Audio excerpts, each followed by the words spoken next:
So, what are my honest reflections after running this business for 3 years full time? Well, I certainly thought more of myself naively, naturally.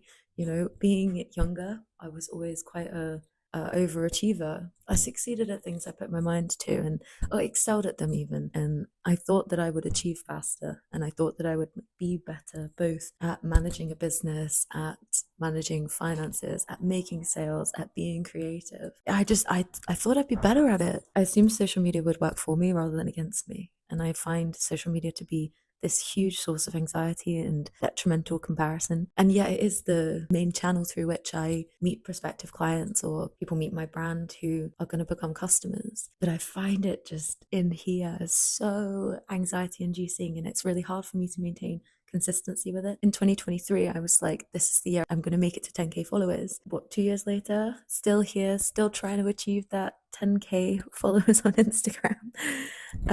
I often tell my friends I feel like time is literally this sand falling through my fingers. Like I feel like there's never enough time to do everything. And recently I've been reflecting on that a bit more. And I think the problem is I pursue creative fulfillment rather than being able to always look at the business from a strategic business minded sort of perspective. I would so much rather spend my time making things for my own fulfillment and enjoyment that are probably never going to sell, but I've had a great time making them. And yeah, this balance I find tricky. Like I never say to myself, I can't wait to make that next piece of content, or I can't wait to make a reel, or I can't wait to shoot this thing. Like I just want to be sat over there all the time, head down, tunes in, like making something pretty. And this experience of self-doubt comes in so often. I mean, you could ask my support network and they'd be like, well, we don't get it. Annie always doubts herself. She always complains about X, Y, and Z, but then it always seems fine at the end, kind of thing. And that is the experience. Like I've gone through these cyclical cycles over the last 3 years of burning out because I am watching other people achieve things primarily on, I mean, I don't know what the state of their business is like, do I? It's primarily on social media, watching them elevate their skill set or watching them achieve loads and loads of followers, blow up and go viral for a few things. And then I end up working harder to compensate for my own perceived lack of myself and my creative skill set. And then I'm unable to be creative at all or do anything or believe in myself at all because I end up so burnt out. There are periods, like months of the year, that I have experienced being unable to get out of bed or show up to work before 1 o'clock in the afternoon. Like I just can't get myself going. And last summer was particularly bad for me. And I try desperately to not get angry or annoyed with myself for these kinds of things. And that to not hate myself for the fact I can't be go, go, go, go all the time. And so when I was writing the script for this little video, I thought, but if I counted up all those times that I felt burnt out or I was in a bout of depression, if I added them all up and put them together, how long have I actually been running this business full time for? And I think it's probably 1.5, maybe 2 years, to be honest, that I've really stuck my head down and actually been kind of going gung ho for it. And that's made me feel a hell of a lot better. About not reaching that 10K on Instagram, or like the fact that I'm still only just able to scrape by each month, that I'm not sort of able to buy every fucking tool under the sun that I would love to have. Keeping on this thread of self-doubt, like I have applied to over 100 jobs in the last 6 months and I have had one unsuccessful interview. I mean, I guess I've been so like umming and ahhing over what I should be doing. I would love to buy a house, but like at the moment, this doesn't provide me with enough income to be able to get a mortgage or anything like that. So I've been kind of putting it out there to the universe, like, please show me a path, show me what I'm meant to take. And the fact that I have had so many rejections over the last 6 months genuinely makes me feel like there's some divine intervention involved. I did actually get offered a trial shift like 3 weeks ago, and then I've been receiving PT treatment for my shoulder injury, and they gave me a steroid injection, which was the most painful thing I have ever gone through. I couldn't move for like 3 days. So naturally, I ended up missing this trial shift, and I asked to reschedule. I rang up and was really clear and honest about everything that happened. And the PT did not tell me that I was going to be in as much pain as I was, right? But they don't want to reschedule the trial shift. I mean, it's just for a waitressing job, but for this kind of thing to consistently happen and for me to always be unsuccessful. I just feel like the universe is telling me I have to keep trying with the jewelry making. I guess so to round up, I doubt my finances, I doubt my skill set, my creativity, and I doubt the physical ability of my body on a regular basis to be able to sit there and set the stones. Like, it is straining on my joints, and yeah. But like I say, it's cyclical. So I I doubt these things massively, and then I overcome it, and the numbers always just about match up at the end of each month, and we go again. The in between times are fucking incredible. Like, when I'm sat at that bench, time just melts away, and I make these beautiful objects. I get to think and contemplate about what I think about life. I get to listen to so many amazing podcasts, videos, read amazing books. Like, having my own business does mean I'm free to entertain my mind and really think about what I think of the world and contemplate it. And I'm so fundamentally grateful for that free time. That if I had a full-time job that demanded me, and if I felt the allegiance to my boss or the workplace that I needed to work, all that extra overtime and everything, I wouldn't have the space to do that. So therefore I love that. So naturally, over 3 years of having a business and working in that business full time, what have I taken away? And I've managed to kind of put it together into a list of 5 things that I think, if you are also running a business and feeling a lot of the things that I mentioned earlier in the video, that you could benefit from too. Or perhaps you're way ahead of me and you already have these all locked down. If so, I am so proud of you and well done. I strive to be like you. So my first one is to set realistic goals, setting myself a target like 10K followers on Instagram and to achieve it in 1 year. I think that was a bit naive and I was ahead of myself. Instead, I want to set realistic goals and I want to exceed them rather than constantly feel like I am failing to achieve this more far-fetched goal. I think that is more productive to me and better for me and my brain and my mental health. I would just feel better if I feel like I am achieving and exceeding. Lesson number 2 would be to practice resilience. I think I really thrive off the additional hobbies I have. For instance, I love creating stories. I love world building, and at the moment I spend quite a few of my evenings in the week building a map of a kingdom and deciding all of the places and what goes on there. And I don't know whether I'm going to do anything with it. I don't know whether it will go anywhere, but it's going to get to at least the point where I've got a beautiful drawn map on the iPad on Procreate. It's just a fun thing. I love cooking. I love coming home from work and having 3 hours to indulge in cooking a fucking gorgeous meal with my tunes blasting, singing along. I'm loving Amy Winehouse at the moment when I'm in the kitchen. I'm just trying to navigate cats not eating the food I'm cooking and also not burning anything. Like, I'm so invested in the experience of cooking. It's like a totally present sort of thing. And I get cooking's not for everybody, right? But it's for me, it's such a good couple hours of decompression after the working day. Having hobbies and these things that you can do that aren't going home and sitting on a phone all evening, because like, I would just sit there and compare myself to, oh my gosh, I'm not achieving as much as this person, or I'm not doing this thing as well as this person, or oh, why can't I just make stuff like them? And it's so damaging. The time is so much better spent me singing to myself in the kitchen. There are so many other ways you can build resilience as well, aren't there? Like, the exercise is a really good thing, meditation too.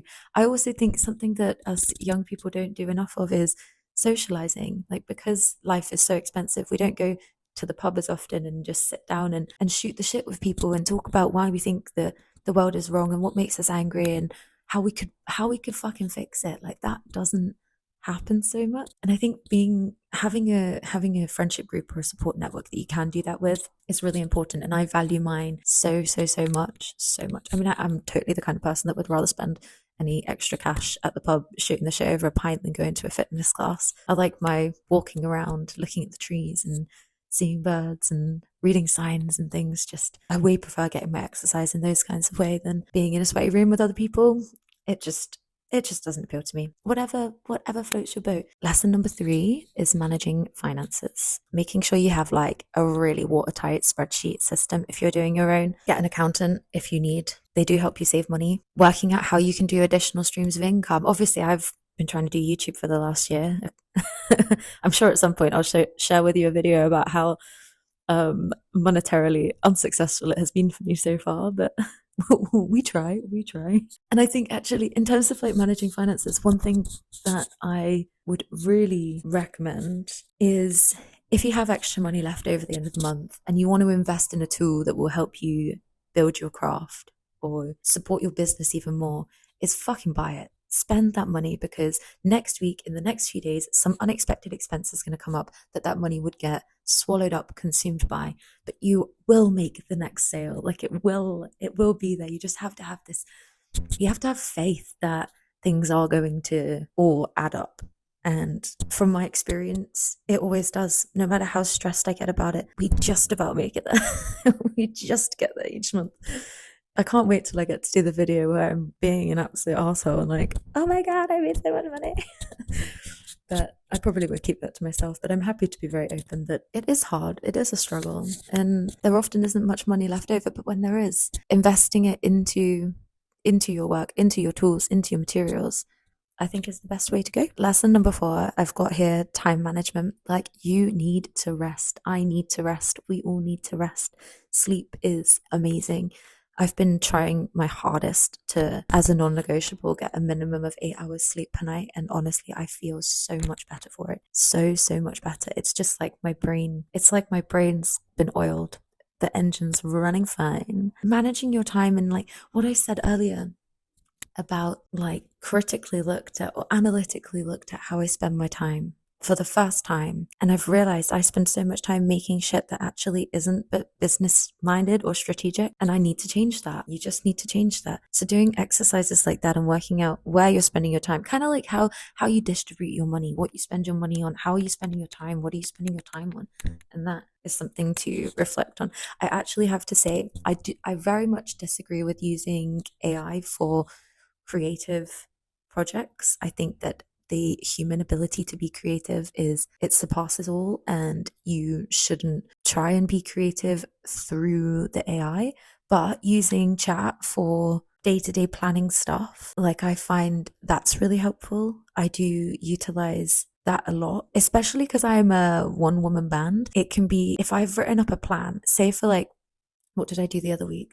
I was like, I want to make a content plan for the next 3 months to really promote my bespoke projects, because I'm actually going back to university in September. I've got a place to study a master's part-time, and until I go back and study, I really want to have set up a good funnel for my bespokes and have all of that marketing like super streamlined, have it looking really neat and really easy for people to get in touch, because that's my biggest money maker.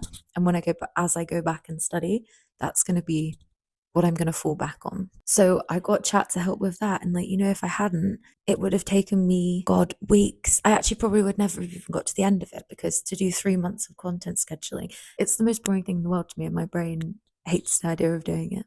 Like, I find no dopamine there at all. Using the modern tools that are available to us to manage our time. Absolutely. Go, go, go. That's a lesson. I do wish something like chat had been available at the beginning of my business journey, because I think I would just be a bit more efficient. My final lesson that I have learned, and I'm still learning this one, but I think it is really important, is learning to say no. And that for me has come in the form of learning to say no to stylists who get in touch, who want to borrow things for free, who never get the images into magazines, who never get the images into photo shoots. Like, I've never made a sale off of anything that I have sent to a stylist. And I used to just always do it. And I think, like, now my work is getting to a point where it's worth quite a lot more money than it was at the beginning. It's really important for me to, like, I can't risk losing it, because I do know that a lot of things go missing as well. But also, I'm learning to say no to clients who can't pay me enough. Like a silver ring, a bespoke silver ring, is going to cost somewhere between £600 and £1,000. But I still get couples coming to me and being like, we want to get our wedding rings made, but our budget is £500. And depending on how they come across an email and how they talk to me, sometimes I still say yes, even though I know I'm not getting paid for my work and I'm working out of pocket, just because I feel bad. They've chosen me. They want to get jewelry by me. And, again, my time would much better be used plugging bespoke, making more like practice bespoke pieces, showing people what my elevated skill set can do, and creating content around that, creating better website pages. So Learning to say no. What is it my dad always used to do this thing? He'd be like, my mum always suggested things. He was like, Mel, say this. No, no, I won't do the thing. No. I've always liked it. Running a business is hard. It is hard. And you're going to have setbacks. You're going to find it really rough. But having people to have that conversation with and to find that support in, that is just worth its weight in gold. And you have to keep putting one foot in front of the other, don't you? Like every problem has a solution. It really does have a solution. I was thinking about sort of the emotional, overwhelming experiences of having a business. And there's times that I can recall, where I've been in tears over some element of some project, but I always find a solution. I can't think of a single instance where I have not been able to solve the problem or fix the thing, whether that's somebody's jewelry is broken just before I was about to send it to them, or maybe a stone falling out and the client has had to send it back. Like there is always a solution. And these things do happen. No one is perfect. Sometimes you might be selling a piece of jewelry to a rock climber who wears it whilst rock climbing, and you don't know to what extent the thing is your fault or not your fault. But there's always a problem to be solved because you're always going to have setbacks. And resilience, again, is coming right back to look at us in the face. I would be honored if you wanted to share any of your own experiences in the comments section, or if you want to shoot me an email. My email is hello@anyotherkingdom.uk, and tell me how you find running your business, or how do you find balancing life, your craft, a part-time job, or alongside a full-time job? What are your struggles? What are your trials and tribulations? It would help me to know that I'm not totally alone feeling like this. I'd love to hear your story. At the end of the day, I think that the internet makes us believe that it's far easier than it is to run a business, to manage a business, and to manage a ragingly successful one. I think that's the thing. So much of the content that I see online makes me feel like people have no problems at all, that they are just very successful straight off the bat. We all have to just keep putting one step in front of the other. I like the tumbleweed analogy. Like it's just a slow build up. Like things don't happen overnight as much as people make it seem on the internet. You never know about outside investment, family money, like personal wealth, those kinds of things. But building a brand that doesn't rely on fads and trends and doesn't have sort of financial backing is fucking tough. And it's going to take time. It's really going to take time to build something that's not going to get washed away by the tides of the trends. One, it's beautiful. Really proud of you for sticking to your guns and not being drawn into the world of mass consumption and hedonistic consumerism. If you're doing it, if you're on this journey, if you're building your own business or you're thinking about doing it, just get started. And there's no point waiting till next Wednesday or waiting till next year or waiting until you're in a better place. Just start putting pen to paper, start making things, start building up a collection of stuff to show people. And, you've got to get stuck in, because as Hannah Montana famously said, and I always think back to this, me being like 15, 16, watching Hannah Montana on my old little DVD collection. Life's a climb, but the view is great. And it is so about the view. It's so about the view, not about getting to the top of the mountain. So let's poodle off and into the sunset we go.